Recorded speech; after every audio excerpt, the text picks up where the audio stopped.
মা মা মা মা আস্তে আস্তে কি হয়েছে?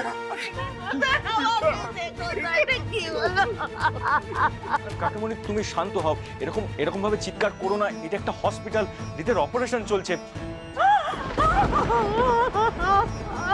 সব আমার জন্য হয়েছে, আমার জন্য। আমাকে বাঁচাতে গিয়ে ও এত বড় ঝুঁকি দিয়ে দিল। দেখো ও মৃত্যুর সাথে পাঞ্জা লড়ছে ওখানে। আরে এই ছেলেকে আমি কত কথা বলেছি, হ্যাঁ ঠিকই না বলেছি, অপদার্থ বলেছি, দুর্গাত বলেছি, কত কি বলেছি, হ্যাঁ সেই ছেলেই এই অহংকারী বাবাকে বাঁচিয়ে দেয়।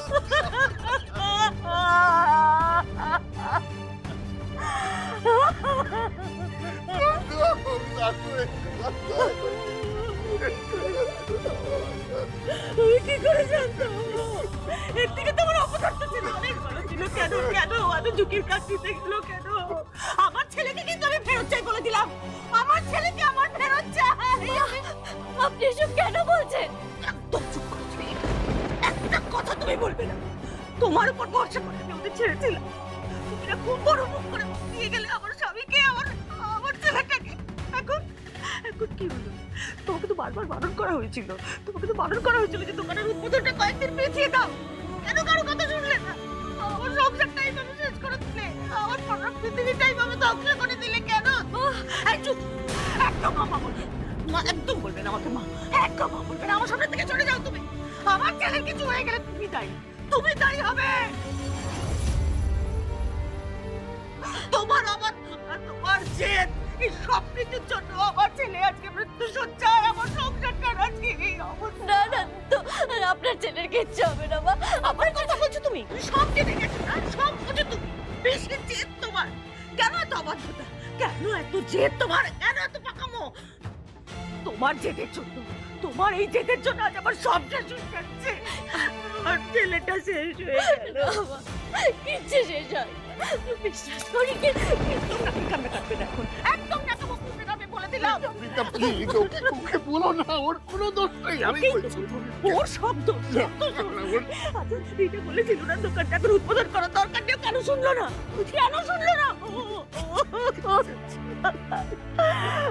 আমার ছেলের কিছু হয়ে গেলে আমি কিন্তু ওকে ক্ষমা করতে পারবো না।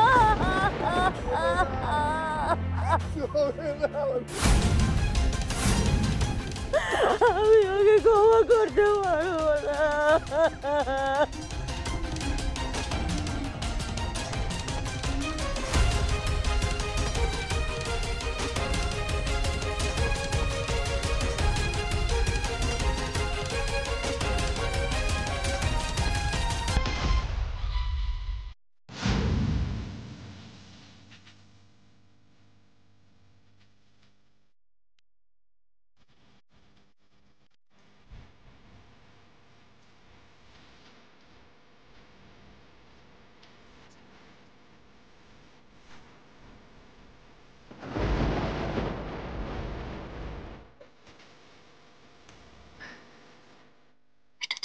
করলে কোটিপতি বাবা,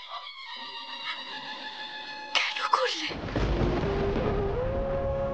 কেন তুমি ওকে এত কষ্ট দিচ্ছ? ও কষ্ট পেলেছে, মাও খুব কষ্ট পাচ্ছে। তুমি কি সেটা দেখেছো?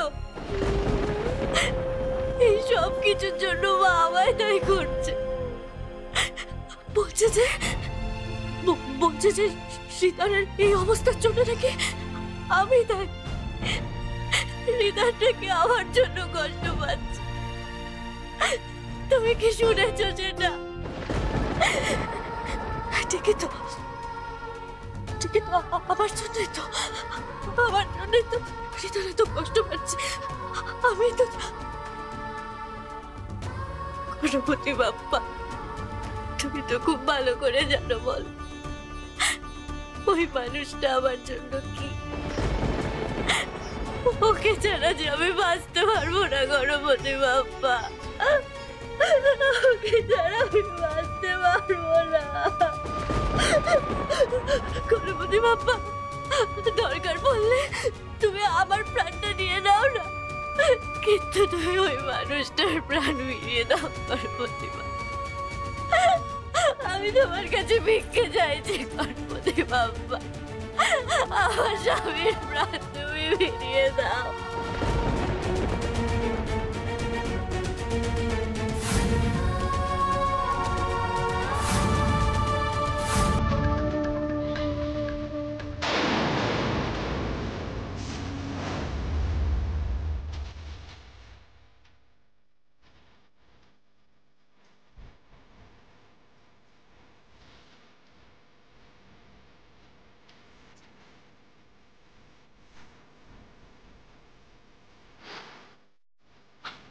আমার স্বামী ঠিক হয়ে যাবে, তাই না করবতী বাবা? এটা তোমার ইঙ্গিত, তাই না? বলো, আমার স্বামী ঠিক হয়ে যাবে, আমার স্বামী ঠিক হয়ে যাবে করবতী, আমার স্বামী ঠিক হয়ে যাবে।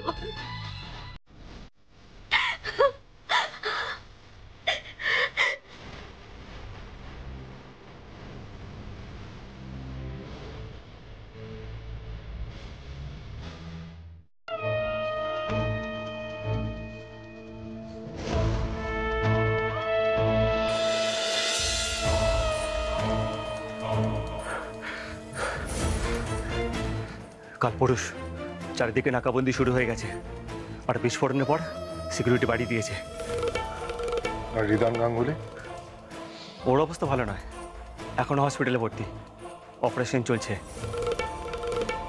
বাঁচবে? মনে হয় আর বাঁচবে না। আমিও তো তাই চাই, রিদান গাঙ্গুলি যাতে না বাঁচে। আর রিদান গাঙ্গুলি আর ওর বউ ডায়মন্ডের জন্য আমাদের এই অবস্থা। এইভাবে লুকিয়ে কাজ করতে হচ্ছে, এইভাবে আটকে পড়ে আছি আমরা। সেই জন্যই আমি চাই রিদান গাঙ্গুলি যাতে না বাঁচে। ওই রিদানের জন্য আমাদের প্রচুর কাজ ভেস্তে গেছে। কিন্তু কালপুরুষ, আপনি কিন্তু এখনই এখান থেকে বেরোতে পারবেন না। কেন? শহরের চারিদিকে তন্ন করে খোঁজাখুঁজি চলছে, এখান থেকে বেরোলেই কিন্তু বিপদের মুখে পড়বেন। তার চেয়ে বরং আপনি কটা দিন এখানেই থেকে যান, তারপর সুযোগ বুঝে নয় আমরা আপনাকে বর্ডার পার করিয়ে দেবো। না, তোমার কি মনে হয় আমি বর্ডার পার করার জন্য এই ছদ্মবেশ নিয়েছি? এই দেশ ছেড়ে পালানোর জন্য আমি এত কিছু করিনি। রিদান গাঙ্গুলির জন্য অনেক প্ল্যান আমাদের ভেস্তে গেছে। এখন পুলিশ রিদানকে নিয়ে ব্যস্ত আছে, এই সুযোগেই আমাদের নেক্সট প্ল্যানে চলে যেতে হবে। Next plan? নেক্সট প্ল্যান, অনেক প্ল্যান করা ছিল, সেই প্ল্যানগুলো এক এক করে সমস্তটা সাকসেসফুল করতে হবে। দেবীর কাছে আমরা পৌঁছাতে পারছি না, দেবীকে এই সমস্ত কিছুর থেকে বাদ রাখতে হবে, নতুন টিম করতে হবে। শুধু রাজ্য নয়, গোটা দেশ জানবে আমরা কি করতে পারি। বুঝতে পেরেছো? লেগে পড়ো, তাড়াতাড়ি কাজে লেগে পড়ো, আমাদের অনেক কাজ বাকি আছে। আর নয়, এবার সমস্ত কাজ করে ফেলতে হবে যত তাড়াতাড়ি সম্ভব।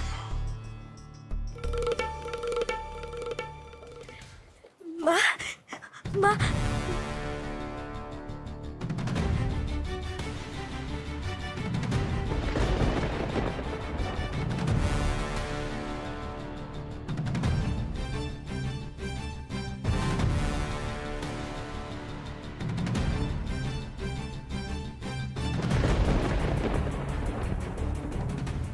বাবা,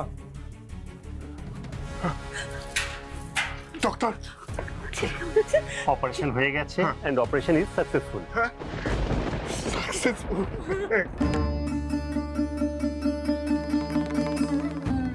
কিন্তু কি ডাক্তার?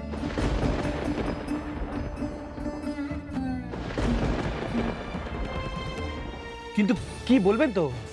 দেখুন, আমার মনে হচ্ছে যে বোমটা যেভাবে ব্লাস্ট হয়েছে না, তাতে ওনার মাথায় একটা তীব্র আঘাত লেগেছে, আর এই আঘাত লাগার ফলে ওনার স্মৃতিশক্তি হারিয়ে যেতে পারে।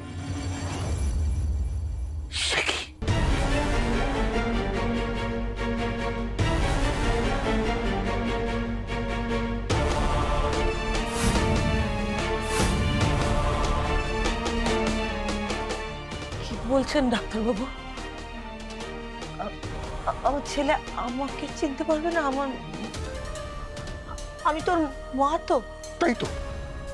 না, আমি নয় খারাপ খারাপ বাবা, অহংকারী বাবা, কিন্তু মাকে কেন চিনতে পারবে না ডাক্তারবাবু? আমাকে চিনবে না? আমার সাথে বাড়ি ও আমাকে চিনতে পারবে? দেখুন ম্যাডাম, আমি একটা সম্ভাবনার কথা বলছি। ওনার তো এখন অবধি জ্ঞান ফেরেনি। আগে জ্ঞান ফিরুক, আপনারা ওনার সামনে যান, তারপর বোঝা যাবে যে ওনার স্মৃতিশক্তি ফিরে আসবে কি আসবে না। ওনার সামনে ওনার জীবনের বিভিন্ন মুহূর্তগুলোকে আপনাদের রিক্রিয়েট করতে হবে, নতুন করে সাজিয়ে তুলতে হবে। আপনাদের সাথে ওনার কি সম্পর্ক সেটা ওনাকে নতুন করে মনে করাতে হবে। হ্যাঁ ডাক্তারবাবু, ছোটবেলা থেকে আমাদের একসাথে অনেক স্মৃতি আছে, আর সেই সব স্মৃতির একসাথে অনেক ছবিও আছে। আমরা নয় ওই ছবিগুলো দেখিয়ে আমার ভাইয়ের স্মৃতি ফেরানোর চেষ্টা করব।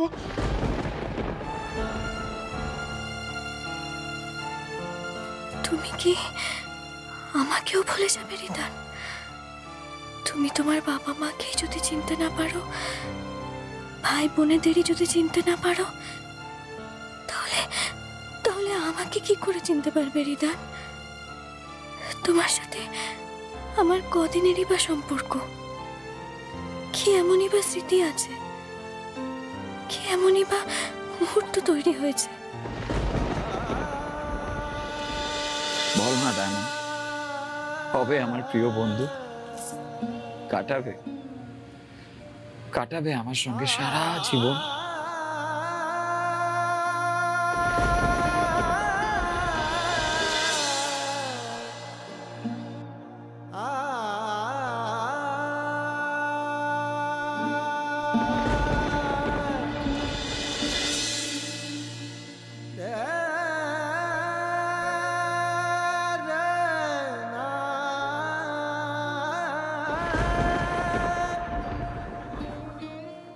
স্যার, রিদান গাঙ্গুলির সেন্স ফিরেছেন, ওনাকে কেবিনে দেওয়া হয়েছে। Good, very good. যান, আপনারা কে কে দেখা করবেন দেখা করুন। Okay please. জ্ঞান ফিরেছে, চলো। হ্যাঁ চলো চলো। ডায়মন্ড, রিদানকে দেখতে যাবে না? না না, ও যাবে না। কেন? ও যাবে না, ও আমার ছেলের ছায়া পাড়াবে। কি বলছো? কি বলছে? আজ আমার ছেলের এই অবস্থা শুধু তোর জন্য। আর যদি আমার ছেলে আমাকে ভুলে যায়, ও যদি আমার মাকে ভুলে যায়, আর যদি একমাত্র দায়ী হবে ও। না পিতা, ও আমার ছেলে তার কাছে যাবে না, আমার ছেলে তার কাছে যাবে না। এটাই ওর শাস্তি, এটাই ডায়মন্ডের শাস্তি।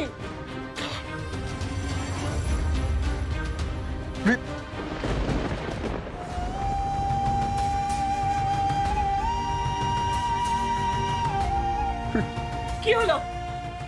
তুমি চলো আমার সাথে। বৃন্দা, আর যদি আমার ছেলে আমাকে ভুলে যায়, ও যদি আমার মাকে ভুলে যায়, আর যদি একমাত্র দায়ী হবে ও। না পিতা, ও আমার ছেলে তার কাছে যাবে না, এটাই ডায়মন্ডের শাস্তি।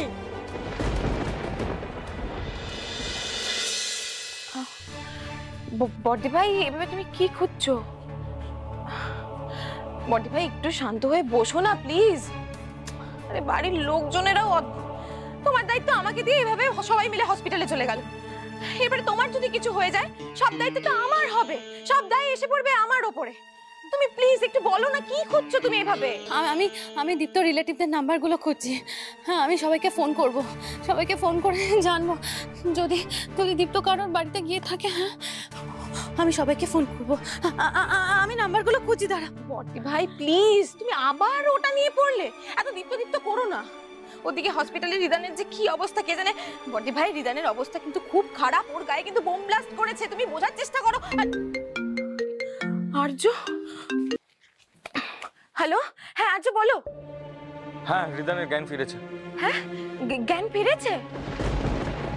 হ্যাঁ, সবাই গেছে রিদানকে দেখতে, কিন্তু ডক্টর বলছে ওর নাকি মেমোরি লস হয়ে যেতে পারে। হোয়াট? কি বলছো তুমি এগুলো? মেমোরি লস হয়ে যেতে পারে? তাহলে তো ওর আর কিছুই মনে থাকবে না, ডায়মন্ড কেউ মনে থাকবে না। তাহলে ডায়মন্ডের কি হবে?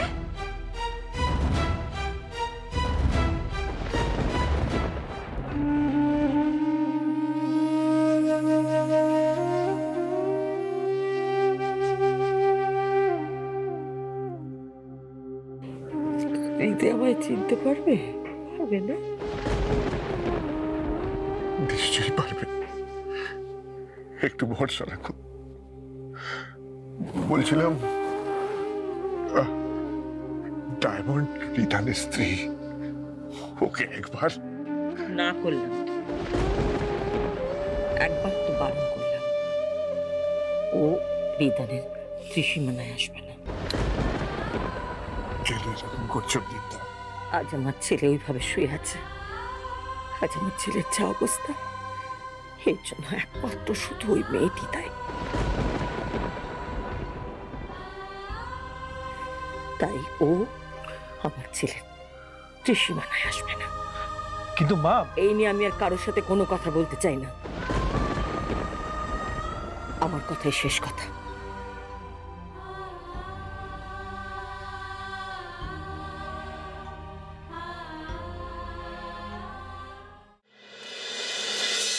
দেখি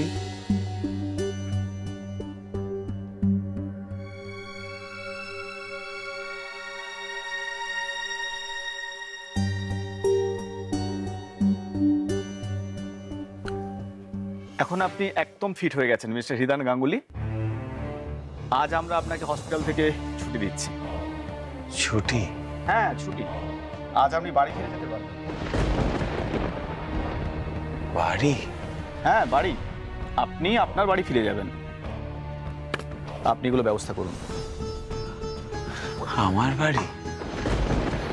হ্যাঁ হ্যাঁ ভাই, তোর বাড়ি, তোর বাড়ি, আমার বাড়ি, আমাদের সবার বাড়ি। কাঁদবেন না ম্যাডাম, প্লিজ। ওনার সামনে আপনারা এভাবে কান্নাকাটি করলে ওনার ব্রেনে চাপ পড়বে। এই যে রিদান বাবু, এনারা সব আপনার বাড়ির লোক, চিনতে পারছেন তো?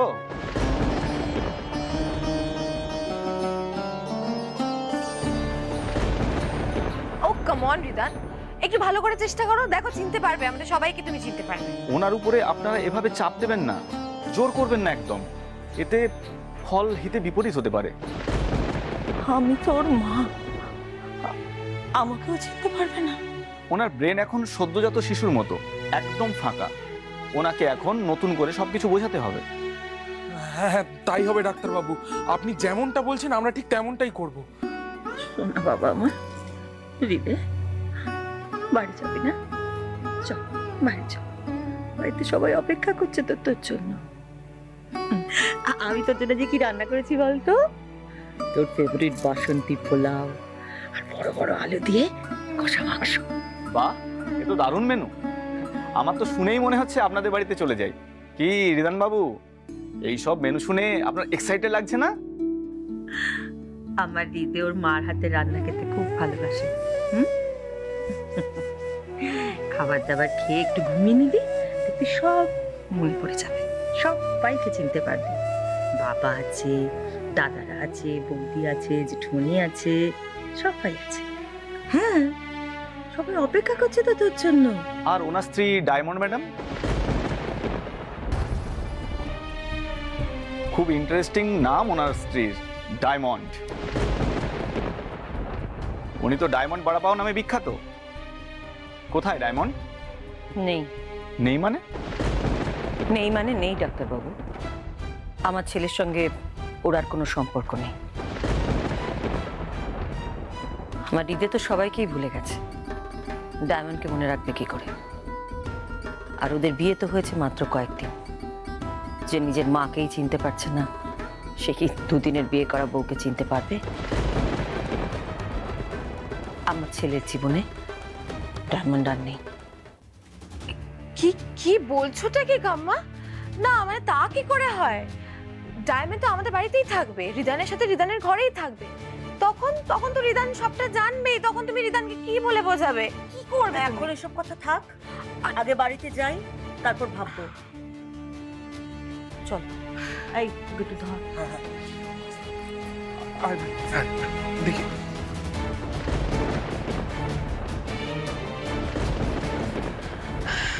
তুমি যাই বলো না কেন কাম্মা, আমার না কেন জানি না মনে হচ্ছে যে রিদান ডায়মন্ডকে দেখলে না ঠিক চিনতে পারবে। ডায়মন্ডকে তো চিনতেই হবে, কারণ ডায়মন্ডকে ভোলা তো সহজ নয়, ডায়মন্ডকে ভুলতে পারবে না। চলে এসেছি আপনাদের সবার সামনে একটা নতুন ব্লগ নিয়ে, আর আমার চ্যানেলের নাম হালুম হুলুম রিদান।